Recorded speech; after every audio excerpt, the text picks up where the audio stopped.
Ladies and gentlemen, welcome to part 2 of my Minnesota Gophers Dynasty mode on College Football 26. Now, I understand with me being gone recently, I'm a little bit behind schedule with this game compared to a lot of other people, but I should be home for the next 2 weeks straight, so now we're gonna get some content done. However, before we start the video, I gotta say something. Massive shout out to Wisconsin. Look, I've been there many times, but usually I just go to like the same theme park slash campground every time. This time I actually went to like Milwaukee. It was actually a smaller town called Pewaukee, but dude, that place rocks. That has me wanting to move there. I never will, but I'm thinking about it. Anyway, couple of plugs before we hop right into the video. Don't forget to use code Wyatt's World on G Fuel, Waggle, or Prize Picks. By using my codes on G Fuel or Waggle, you'll save a discount on any of their products, and by using it at sign up on Prize Picks, you're gonna guarantee yourself to win a free $50 with your first $5 entry. But remember, always play responsibly, and let's get into the video.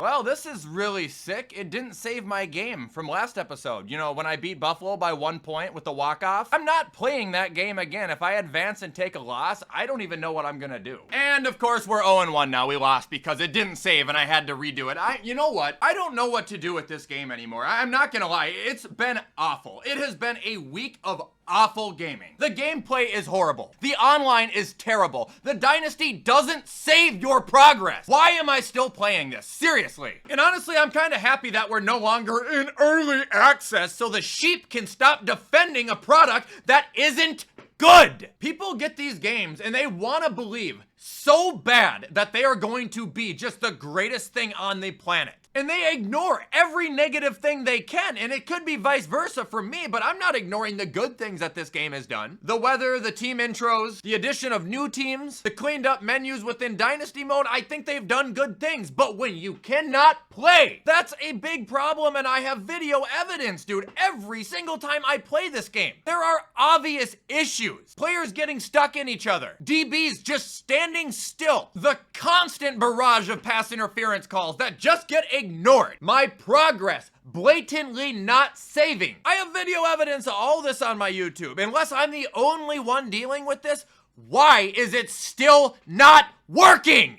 Okay, so I took a break, took a deep breath. It's been a couple hours, and I have come to terms with what we are going to do. Guys, believe me, I don't want to hate this game. I don't want to be angry at this game. It's just every time when you try and make content out of something and it doesn't go as to plan, it's frustrating. I'm sorry. But what we're gonna do is, since you guys have video evidence of me beating Buffalo in a much better game than this is gonna be, I have this put on 3-minute quarters, freshman or rookie, whatever it's called, difficulty. And we are just gonna run right through this game so the next video we can pick up to the real part 2. I just don't have time to actually record the second part today since I have to play this game. It's already like noon too, so I mean, I gotta get moving on something. So while we get through this game in hopefully pretty easy fashion, I guess we can discuss the home run derby tonight, which I do want to apologize. On Twitter, I did have a couple beers when I read who was in the derby, but I said that it was the worst derby ever, and it's really not. Honestly, it's gonna be a pretty entertaining derby. It's just a lot of names in there I wish I would have seen that aren't in there, you know, like my boy Julio, Bobby Witt, Vladimir Guerrero Jr., Judge, Juan Soto, Bryce Harper, Ellie could have been in it, you know, all these players who I'm sure some of them did turn them down, and it's just like,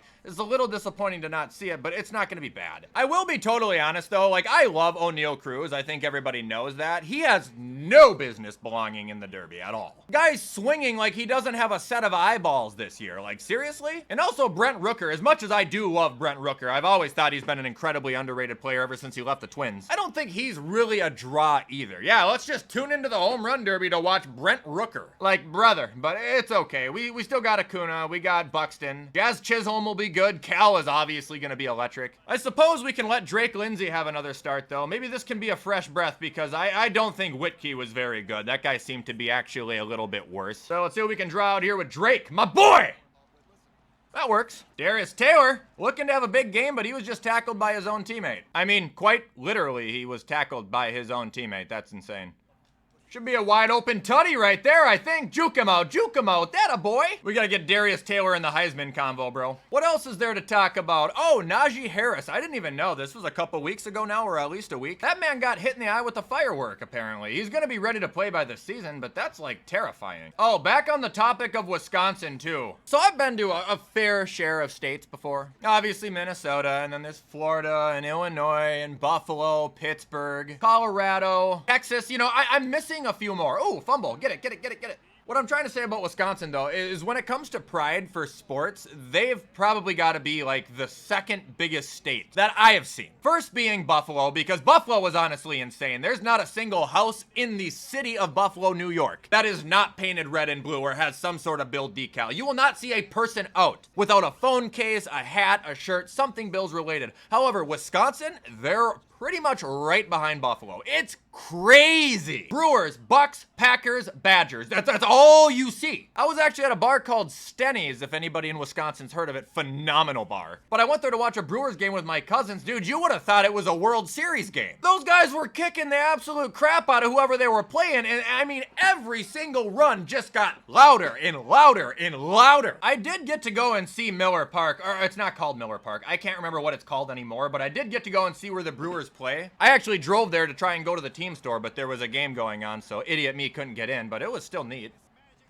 Oh! I mean, truth be told, as much as I hate to admit it, there's a lot of things Wisconsin, I think, just does better than Minnesota. One of them, you can buy beer everywhere. You don't have to go to a liquor store and wait for their stupid hours. Seriously, gas stations, Targets, Walmarts, anywhere. Second, you can just go and buy bottle rockets and light them off in your backyard. It's like not a big deal. You do that in Minnesota, the cops are getting called within 5 seconds. You can play slot machines in bars in Wisconsin. Minnesota, unless you're on a reservation, that's a felony. What I'm trying to say, I guess, is from an adult standpoint or point of view, Wisconsin's just, it's more fun. They let their adults live more. We're just gonna take this into the second half. There's no need for us to just sit here. Oh my gosh. I almost just got a safety. And that'll do it. Actually, the only negative thing I can think about Wisconsin is the one card shop I went to. It was called Black and Gold Sports Cards. Yeah, shout out to them on being literally the worst card store I've ever stepped foot in my life. I knew immediately when I walked in there that place was gonna stink because of what the guy told me with pride. What's up, man? This is a store where we do whatnot streams in the back, and yeah, we pretty much just pull our inventory and put it out here. Oh, so like you're telling me that not only are you a scalper, great pass. But after you're done scalping your cards, you're just selling what you don't want. Dude, they had like 2 PSA slabs in the whole place that were up in the front. And they're like, you can ask, we can go check if we have a player in the back. Who wants to do that? Part of the fun of card shops is buying a card you didn't plan to get because you saw it. Whatever, bro, I might light them up. They were absolutely horrible. If I hear that someone's on whatnot in general, I tend to just lose respect points. Not necessarily for any valid reason, to be honest. It's just every time I associate anything with whatnot, it's scalpers pulling cards. Drake Lindsay, continuing his clean game. Wow, that was ridiculous. Yeah, I don't know what happened there. As I was saying, Drake Lindsay continuing his clean game. What? That was a bad throw decision, but it looked like PI to me. Anyway, we'll just kick the dang thing. Anybody watch WWE Evolution last night, the all-women's pay-per-view? It actually was awesome, I'm not gonna lie. I had a great time watching it. It was actually funny. I got a lot of people at the grad party to tune into the Goldberg versus Gunther match on Saturday night's main event. Now, sadly, the match was absolutely terrible, so I looked kind of like a fool, but we all still had fun. Finally back into the fourth quarter now. We're really close to being back on track with the dynasty. Again, to everybody, apologize for the hiccup in this video. All we can do now is just hope that nothing ever happens like this again. Lindsay! Touchdown! Gophers have punched 24 holes in Buffalo's boat. Eric Taylor is sleeping on the sideline, wondering why he's playing in this game again. Oh, let's not score that. And that'll get us to the 2-minute warning and almost out of the game. Okay, you can score, that's fine. Drake Lindsay just putting on a clinic here with one of the most dominating performances in collegiate football history. Goldie is going off, and the crowd just could not be happier. Minnesota threatening with a safety now, trying to get the ball out, and indeed it is a safety. And yes, for anybody wondering, absolutely, I will turn the difficulty in quarter lengths back up. This is just a one-time thing to get us back to where we were. Although Darius Taylor kind of had a bad rushing game, I got to get some stat padding for him. There we go. There we go. There we go. Okay, well, Heisman is completely within reach right now. He's doing the gritty! And that is gonna do it for this game, ladies and gentlemen. Thank you to anybody who actually sat through this mess with me. Again, I'm tired of apologizing, and I'm sure you guys are tired of hearing it, but I can't say sorry enough. I'm gonna make sure to simulate this week right now so we do not run into this problem again, and within the next video or two, we will have part 2 of the Gophers Dynasty. Peace and love to everybody watching this, and if you did watch this video and sit through the whole thing and enjoy it somehow, some way, feel free to show any support because you know I appreciate it. But I'm gonna get this ripped up so you guys can watch it, and hopefully soon we will see you in part 2.